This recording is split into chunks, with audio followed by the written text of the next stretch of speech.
இப்போ நாம் இந்த உலகத்தை பற்றி ரொம்ப கவலைப்படுறோம்னு வச்சுக்கோங்களேன். அதுக்கு என்ன அர்த்தம்னா, நாம் அந்த மாதிரி இடத்துல இருக்கிறோம், கவலைக்குரிய இடத்துல நாம் இருக்கோம்னு அர்த்தம். நாம் ரொம்ப கவலைக்குரிய இடத்துல இருந்தால் தான் நாம் இந்த உலகத்தை பற்றி கவலைப்படுவோம். நம்ம ரொம்ப பாதிக்கப்பட்டிருந்தால் தான் இந்த உலகத்தில் உள்ள பாதிக்கப்பட்டவங்களை பற்றி நம்ம நினச்சி பார்ப்போம். இந்த உலகில் பாதிக்கப்படுபவர்களின் நிலையும் அவர்களின் வலியும் பற்றி நாம் உணர்வுபூர்வமாக உணர்வோம். அப்போ தான் அது நமக்கு ஒரு தீர்வை நம்ம தேடுவோம். நம்முடைய பாதிப்பு, நம்ம பாதிக்கப்பட்டிருக்கோம், நாம் கவலைக்குரியவராக இருக்கோம். அப்படிங்கும்போது அதுலேருந்து நம்ம விடுபடுவதற்கு ஏதாவது ஒரு தீர்வை தேடுவோம். அந்த தீர்வை நாம் என்ன பண்ணுவோம், நம்மளை மாதிரி இந்த உலகத்தில் எத்தனை பேர் பாதிக்கப்பட்டிருக்காங்களோ, நம்மளை மாதிரி இந்த உலகத்தில் எத்தனை பேர் வேதனைப்படுகிறார்களோ, துன்பப்படுகிறார்களோ, அவங்களுக்கு அந்த தீர்வை நாம் கொடுப்போம். நமக்கு கொடுக்கக்கூடிய அதே தீர்வை நாம் இந்த உலகத்துக்கும் கொடுப்போம். அந்த வகையில் யார் இந்த உலகத்தை பற்றி அதிகமாக கவலைப்படுவாங்கன்னா, அவங்களும் அதே மாதிரியான ஒரு கவலைக்குரியவராக இருப்பாங்க. கவலைக்குரிய இடத்துல அவங்க இருப்பாங்க. அந்த மாதிரி நான் அது ரொம்ப வருஷ காலமாக இந்த உலகத்தை பற்றி நான் கவலைப்பட்டுக்கிட்டே இருக்கிறேன். ஏன் கவலைப்பட்டு இருக்கேன், எனக்கே அந்த கவலை இதுலேருந்து நான் விடுபடணும்னு நினச்சிருக்கேன், ஆனால் முடியலை. அப்படின்னா நான் ஏன் இந்த உலகத்தை பற்றி கவலைப்பட்டேன்னாக்கா, நானும் அதே இடத்துல தான் இருக்கேன். நான் கவலைக்குரியவராக இருக்கேன், நானும் பாதிக்கப்பட்டவராக இருக்கேன். என்ன பாதிப்பு, என்ன கவலைக்குரிய இடம், அப்படி என்ன பாதிக்கப்பட்டிருக்கு அப்படின்னா, நோயால் பாதிக்கப்பட்டேன். அதனால் நோய் தான் இதில் மிக நோயால் பாதிக்கப்பட்டிருந்தேன். அதனால் இந்த உலகம் நோய்களால் பாதிக்கப்பட்ட ஒரு உலகம், அப்புறம் குற்றங்களால் பாதிக்கப்பட்ட ஒரு உலகம். குற்றங்களை பற்றிய அச்சமும் இந்த உலகத்தில் இருக்குது. எல்லாருமே குற்றங்களை செய்யணுங்கிற ஒரு வேகம், வெறி எல்லாரும் பெரும்பாலானவங்க மனசில் இருக்கும். ஆனால் அதை வெளியில் வெளிப்படுத்துறதுக்கு அதை வெளிப்படுத்த முடியாது. ஏன்னா அதுக்கு பாதுகாப்பு கிடையாது. அதனால் இது யார் அப்படி குற்றங்களை செய்யணும் அந்த மாதிரியான ஆர்வம் உள்ளவங்க, மனசில் உள்ளவங்க, அதாவது கோபம் வரும், எதிரிகள் யாராக இருப்பாங்க, எதிரிகளை கொல்லணும். அப்போ சாமானிய மக்கள் அவங்க என்ன பண்ணுவாங்க, எதிரிகளை கொல்லணும்னு நினச்சாலும் கொல்ல மாட்டாங்க. அது மனசுக்குள்ளே அது முடிஞ்சு போயிடும் அந்த உணர்வு. ஆனால் ரொம்ப பெரிய பணக்காரங்க, அதிகாரத்தில் இருக்கிறவங்க, அவங்களுக்கு யாரையாவது அந்த மாதிரி தனக்கு எதிராக யாராவது ரொம்ப பிரச்சனை கொடுக்குறாங்கன்னா, அவங்கள கொல்லணும்னு நினச்சா அவங்கள கொல்றதுக்கான வேலையை செஞ்சுருவாங்க. ஏன்னா அவங்களுக்கு அதிகாரம் எல்லாமே அதிகாரம் பணம் எல்லாமே பக்கபலமாக இருக்குது.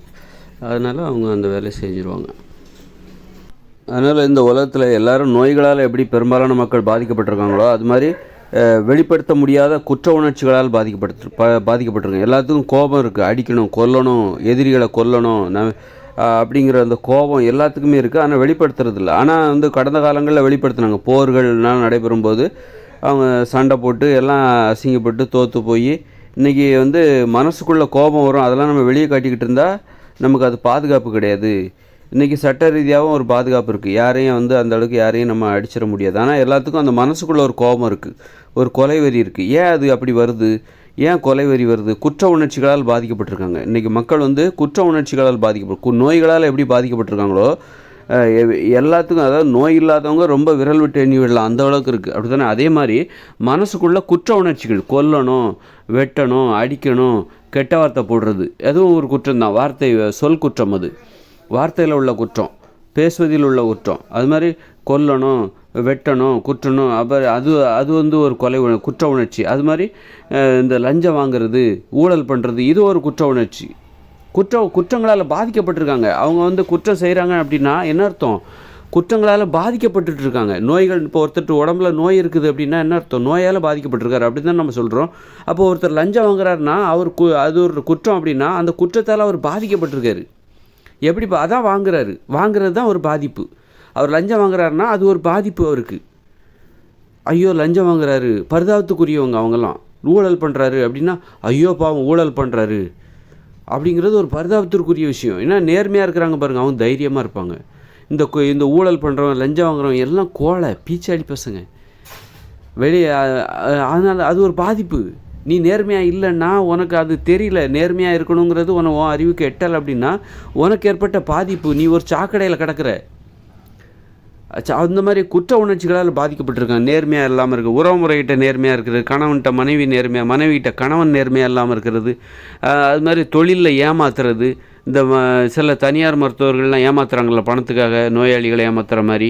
அது மாதிரி சில வழக்கறிஞர்கள்லாம் வந்து தன்னிடமர்கள்ட்ட வந்து 1 மணி நேரம் நான் வாதாடினா இவ்வளோ ஃபீஸ் அப்படின்னு அநியாய கட்டணத்தை வசூலிக்கிறாங்க பாருங்க. இது எல்லாமே பரிதாபத்திற்குரிய நிலைமை. இதெல்லாம் வந்து பாதிப்பு. இது ஒரு பாதிப்பு. குற்ற உணர்ச்சியால் பாதிக்கப்பட்டிருக்காங்க. குற்றங்களை செய்வதற்கு ஆர்வமாக இருக்காங்க. ஏமாற்றணும், லஞ்சம் வாங்கணும், எப்படியா நிறைய பணத்தை சம்பாதிச்சிடணும், வெட்டணும், குத்தணும், கொலை பண்ணணும், அடிக்கணும், கெட்ட வார்த்தை போட்டு திட்டணும். இது எல்லாமே பாதிப்பு. நோய் எப்படி ஒரு பாதிப்போ அது மாதிரி இது குற்றமும் ஒரு பாதிப்பு, இதுவும் ஒரு பாதிப்பு. இப்படி உலகம் முழுக்க நோய்களாலும் குற்ற உணர்ச்சியாலும் பாதிக்கப்பட்டிருக்காங்க. அப்போது அதே பாதிப்பு எனக்கும் இருந்தது. எனக்கும் நோய் இருந்தது, எனக்கும் வந்து இது போன்ற குற்ற உணர்ச்சிகள்லாம் இருந்தது. அல்லது ஏமாற்றணும், நேர்மை இல்லாமல் இருக்கணும் அப்படிங்கிற எண்ணம் எனக்கும் இருந்தது. எப்படியாவது நிறைய பணத்தை சம்பாதிக்கும் அப்படிங்கிற எண்ணம்லாம் எனக்கு இருந்தது. ஆனால் படிப்படியாக நான் வந்து இதெல்லாம் ஏன் உருவாகுது அப்படின்னு ஆராய்ச்சி பண்ணி எனக்கு இருக்கிற அதே டைமில் என் உடம்புல நோயும் இருந்தது. நோய்கள் தான் குற்ற உணர்ச்சிகள் தான் நோய்க்கு காரணம். அப்போ எனக்கு இருக்கிற குற்ற உணர்ச்சிகள் தான் என் உடம்புல ஏற்பட்ட நோய்களுக்கு காரணம் அப்படிங்கிற அந்த உண்மையை கண்டுபிடிக்கும்போது, நான் எனது நோயை குணப்படுத்தும் போது நான் இன்னும் நேர்மையானவனாக இருக்க கற்றுக்கொள்கிறேன். நேர்மையாக இருந்தால் மட்டும்தான் அந்த குற்ற உணர்ச்சி, குற்றங்கள் செய்ய வேண்டும் என்கிற அந்த ஆர்வத்தை நான் கட்டுப்படுத்தினா தான் எனது உடம்பில் உள்ள நோயை கட்டுப்படுத்த முடியும். வன்முறை உணர்ச்சிகளை தவிர்க்க முடியும், வராமல் பார்த்துக்க முடியும். வன்முறை உணர்ச்சிகள் தான் நோய்களுக்கு காரணம். அதனால் எனது உடலில் உள்ள நோய் ஊக்கம் வருவதற்கு காரணமே இந்த குற்ற உணர்ச்சி தான். அளவுக்கு அதிகமான கோபம், கொலை உணர்ச்சி, டென்ஷன், பிபி அப்படின்லாம் சொல்கிறோம்ல. அது மாதிரி ஒரு ஊழல் பண்ணுறவங்க எப்போவுமே நிம்மதியாக தூங்க முடியாது. அப்போ நிம்மதியாக தூங்கணுன்னா நம்ம குற்றங்கள் செய்யக்கூடாது, நேர்மையாக இருக்கணும், லஞ்சம் வாங்கக்கூடாது, கடன் வாங்கினா திருப்பி கொடுக்கணும், திருப்பி கொடுக்கலன்னா நம்மளால் நிம்மதியாக தூங்க முடியாது. அப்போ பண விஷயத்தில் நம்ம நேர்மையாக இருக்கணும், உறவு முறையில் நம்ம நேர்மையாக இருக்கணும். அப்படியே வந்து அப்போ இதெல்லாம் இப்படி நம்ம வந்து குற்ற உணர்ச்சிகளை நம்ம கட்டுப்படுத்தும் போது தான் நம்மளுடைய உடம்பில் உள்ள நோயும் வந்து கட்டுப்பாட்டுக்குள்ளே வரும். குற்ற உணர்ச்சிகள் தான் நோய்களுக்கு காரணம். நீங்கள் வந்து எல்லாத்தையும் ஏமாற்றிக்கிட்டு ரவுடிசம் பண்ணுறீங்க அப்படின்னா உங்களுக்கு வந்து நிம்மதியாக தூக்கம் வராது.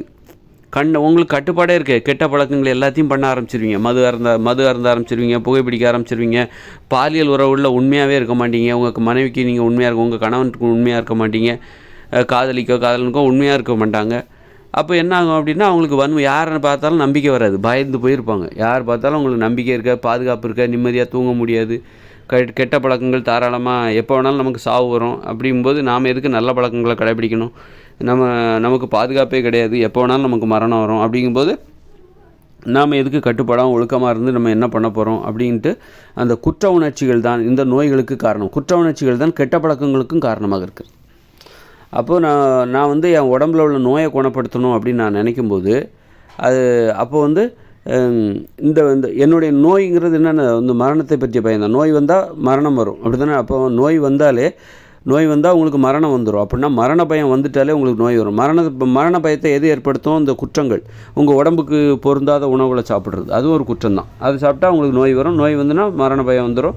அப்போ இந்த உணவுகளை சாப்பிட்டாலே உங்களுக்கு மரண பயம் வந்துடும். ஏன்னா இந்த உணவை சாப்பிட்டாலே உங்களுக்கு வந்து இந்த இட்லி, பூரி, பொங்கல், தானிய உணவு, மாமிச உணவு இதெல்லாம் சாப்பிட்டாலே உங்களுக்கு வந்து நோய் வருங்கிற பயம் வரும். நோய் வந்தால் செத்து போயிடுவோங்கிற அந்த பயமும் இருக்கும். அப்போ மரண பயத்தை ஏற்படுத்தக்கூடிய உணவுகள். அப்போ இதுவும் ஒரு குற்றம் தான். இப்படி பல கோணங்களில் நாம் செய்கிற குற்றம் தான் நமக்கு நோய்களை உருவாக்குறது. அதனால் நோய்களை உருவாக்குகிறது. அதனால் நோய்களை குணப்படுத்த வேண்டுமென்றால் பல கோணங்களில் நாம் குற்றங்களை செய்கிறோம், எப்படியெல்லாம் நாம் குற்றங்கள் செய்கிறோம் அப்படிங்கிறத ஆராய்ச்சி பார்த்து அதை நம்ம நிறுத்தியே ஆகணும். அப்போ தான் நம்மளுடைய நோயை கட்டுப்பாட்டுக்குள்ளே கொண்டு வர முடியும். அதுதான் நான் பண்ணேன். என்னுடைய அனுபவத்தை தான் நான் உங்களுக்கு நாங்கள் உங்கள் முன் வைக்கிறேன்.